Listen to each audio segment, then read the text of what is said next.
Hi Booktube, Sina from Beating Around the Books, and I'm here to do an August TBR / pile of possibilities for Women in Translation Month, which is which is in August, and there's a readathon for Women in Translation going on that is hosted by Matthew Sharappa, Jennifer from Insert Literary Pun here. I don't know if here is in there, and a third person whose channel name and name is eluding me right now. Apologies. I will put the links down below into the description box. Yes. So anyway, they are hosting this lovely readathon, which is very, very accessible. It's not at all overwhelming. They have made it, I don't know, they've made it in a way where there's sort of beginner prompts and then more difficult or more advanced prompts if you're already reading quite a bit more women in translation generally.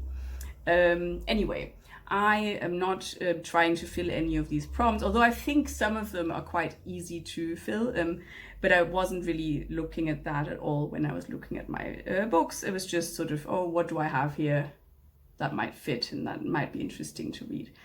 The only reason I'm doing this, I'm not really good at TBRs generally, which is why I call it a pile of possibilities, is because some of these are planned buddy reads, and there's kind of a bit too many, to be honest, and I somehow managed to stumble into 4 buddy reads for August, which doesn't bode well looking at my track record, but at the same time I really wouldn't know which one to sacrifice right now. And seeing how I have kind of shaken off the semi-reading slump that I vlogged about, and I don't know if that video will come up before or after this, probably after, so apologies.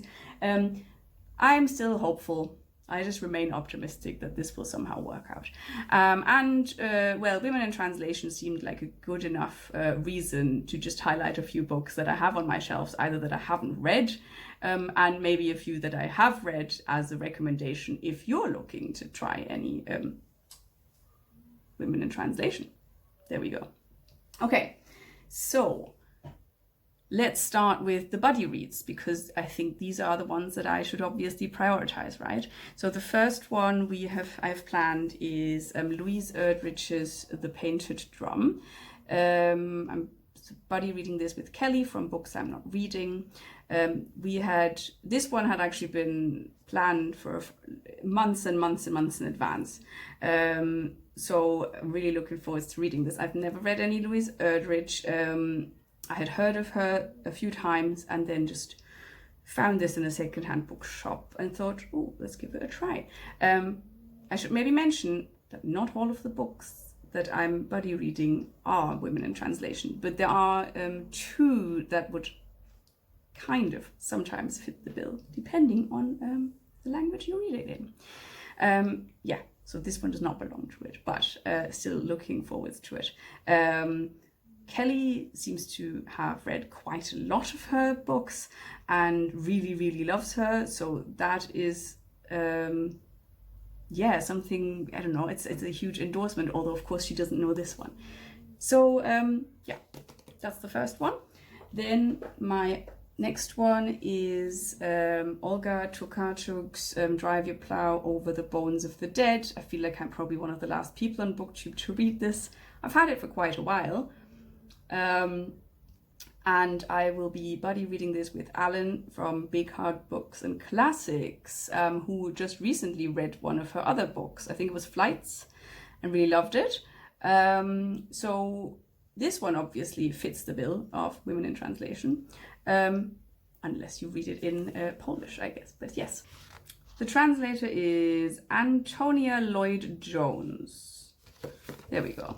This is a very weird budget edition of the Fitzcarraldo editions, because it doesn't come with front flaps and it's smaller than the other ones. I guess They brought this out when she won the Nobel Prize and decided to make a cheaper version of it available. I didn't realize that that was what I was getting, so now it doesn't fit any of my other books, but I guess I should just get over it. Okay, the next buddy read is with Roz of Scarlet Handling about the books, and it is Irmgard Keun's Das kunstseidene Mädchen. The English title of this is The Artificial Silk Girl. Apologies, I do not know who translated that because I don't have an English copy of it. I could have probably looked it up, but I guess you will find that out if you watch Roz. Yeah, so that could count as women in translation if unlike me, you are not reading it in German. I think it's been over a year, possibly 2, since I've seen this mentioned before on Sean the Book Maniac's channel, who really loved it. And around that same time, I realized that I am woefully underread when it comes to women writers, German women writers, especially those that are considered classics of some sort. Because, surprise, surprise, the German school system does not seem to put a lot of weight onto, making us read women. So I picked this one up. This is, I think, is it from the 30s? Yes, it's from the 30s because she also got, she got a blurb by Olga Trokarchuks, which is pretty cool. Although the blurb is slightly weird. I mean, you could take it 2 ways, but it says, "A writing woman with humor. Look at that! Hooray! There's a talent at work here." Sorry, that was an impromptu. And I was like, are you implying that women who write, or generally women, have no humor, and this is an exception to the rule and therefore something to be celebrated? Or are you, like, tongue-in-cheek, making fun of the stereotype of people thinking women have no humor, and also, the fact that men don't read women? I'm assuming that also was the case in the 30s, in the last century.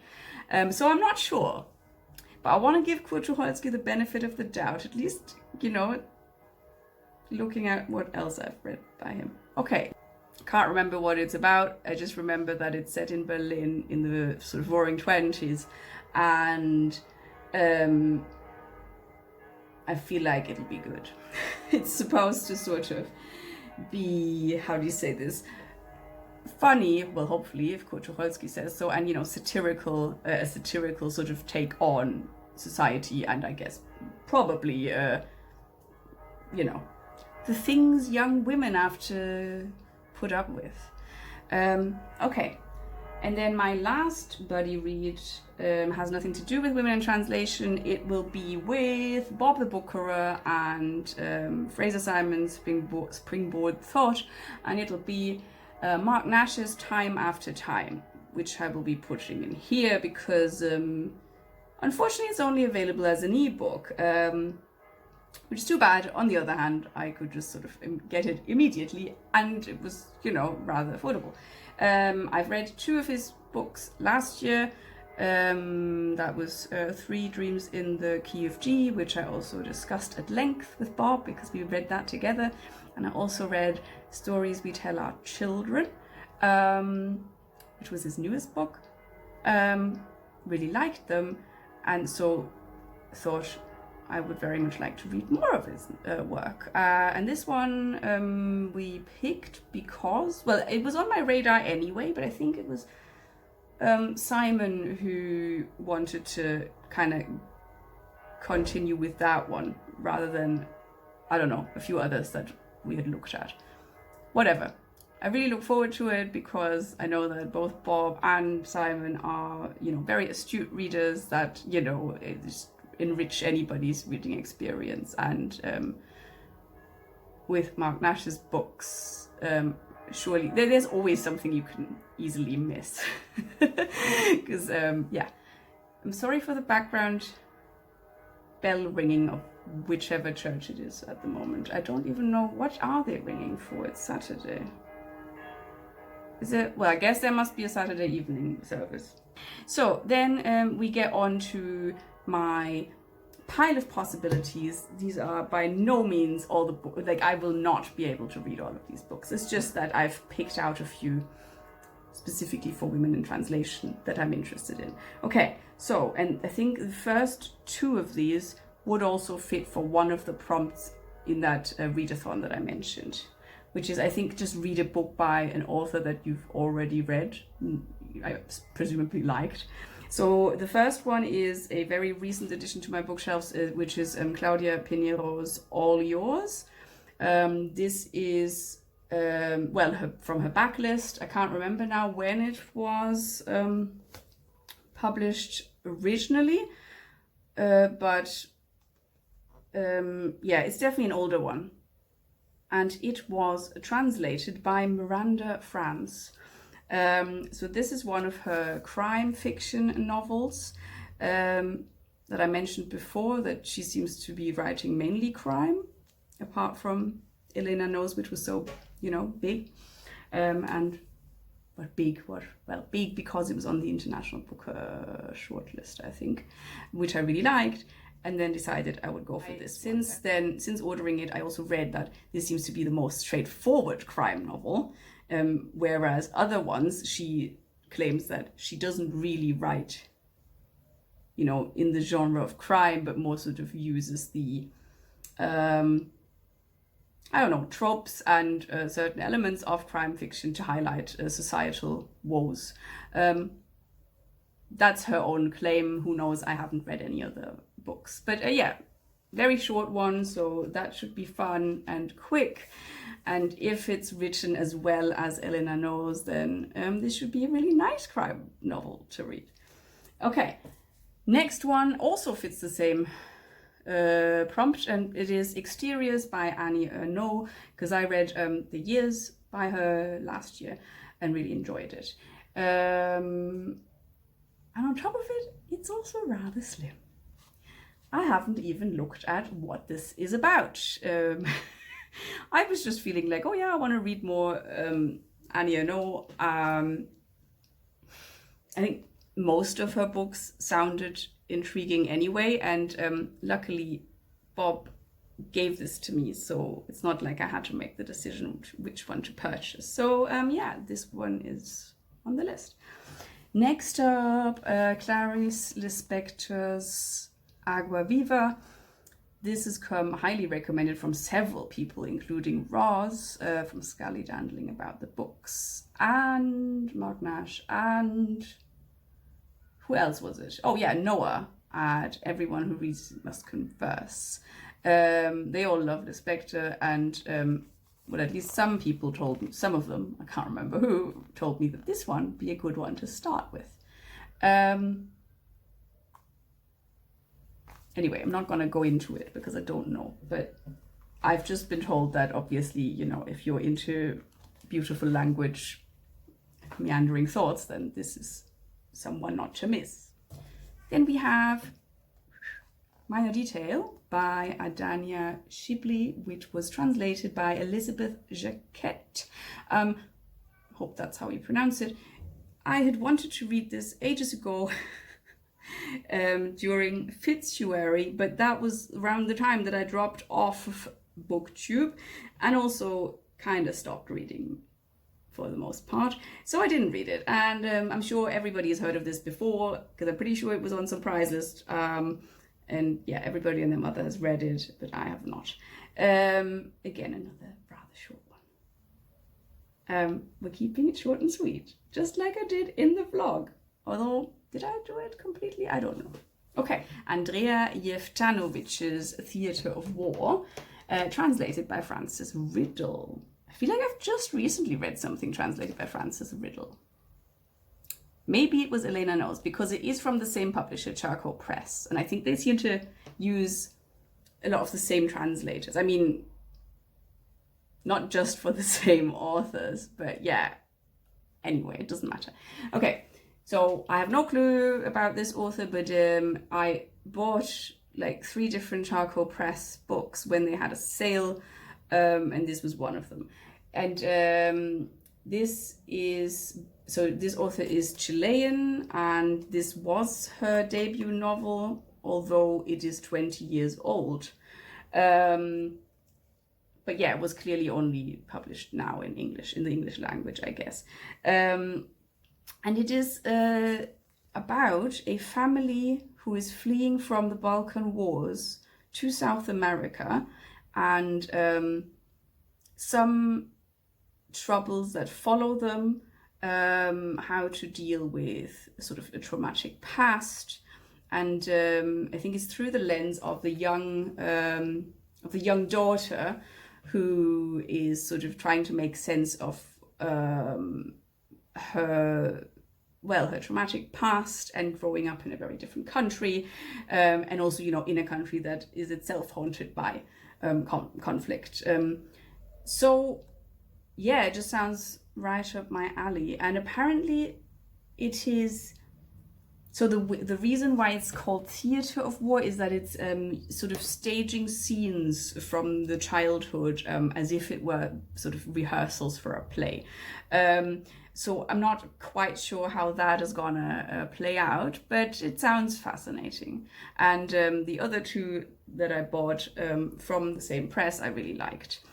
Which brings me to, I guess, one other book that isn't on my pile because I've already finished it, but I guess it's one potential recommendation. Again, very short. It is Fernanda Trias's The Rooftop, translated by Annie McDermott. This one is like 112 pages long. It is very, very dark, and very captivating because, I don't know.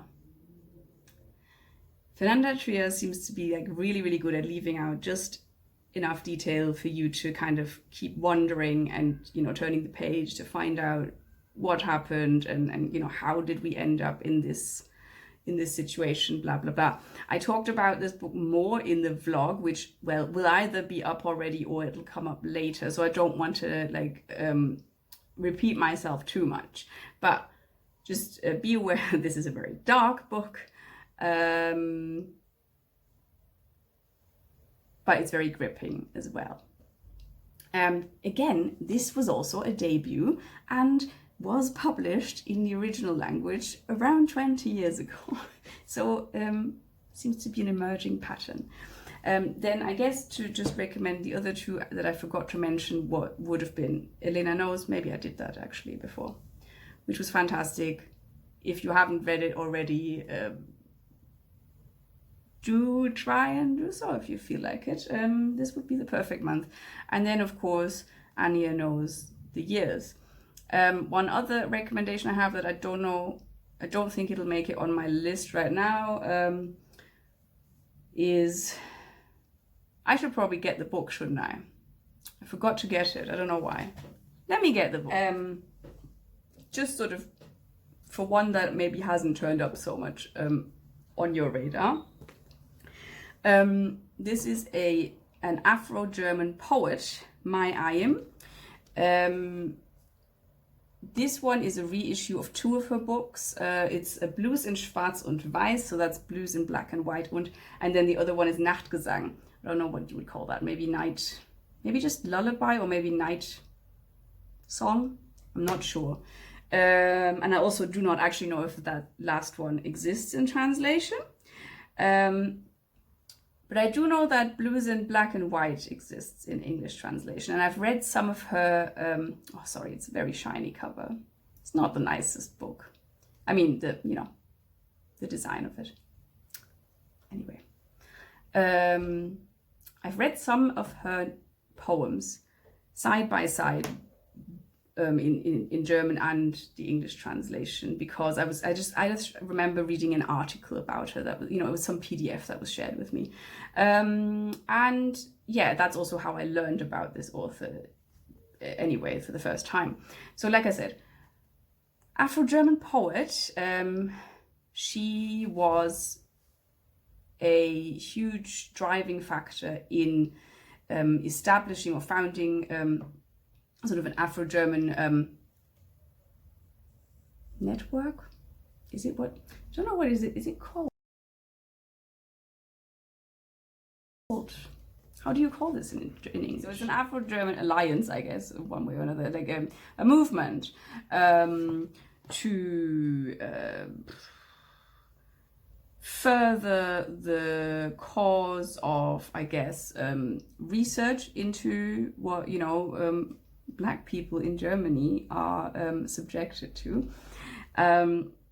She was heavily influenced by Audre Lorde, who came to Germany and who she, you know, met and spoke to. And yeah, Audre Lorde was around here, Germany, when May Ayim co-founded this initiative of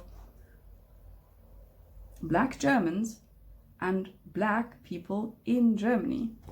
I don't know. I just need to shut up and leave it be. Anyway, she wrote a lot of poetry, and some of it has been translated to English, and I thought the translations were good. There obviously is a lot of it is you know, concerning racism, and yeah, even when it isn't, it's quite, yeah, there's quite a lot of sadness to her work. I should maybe mention that she did also take her own life at a rather young age. I can't remember now exactly which age, but I think she was in her 30s.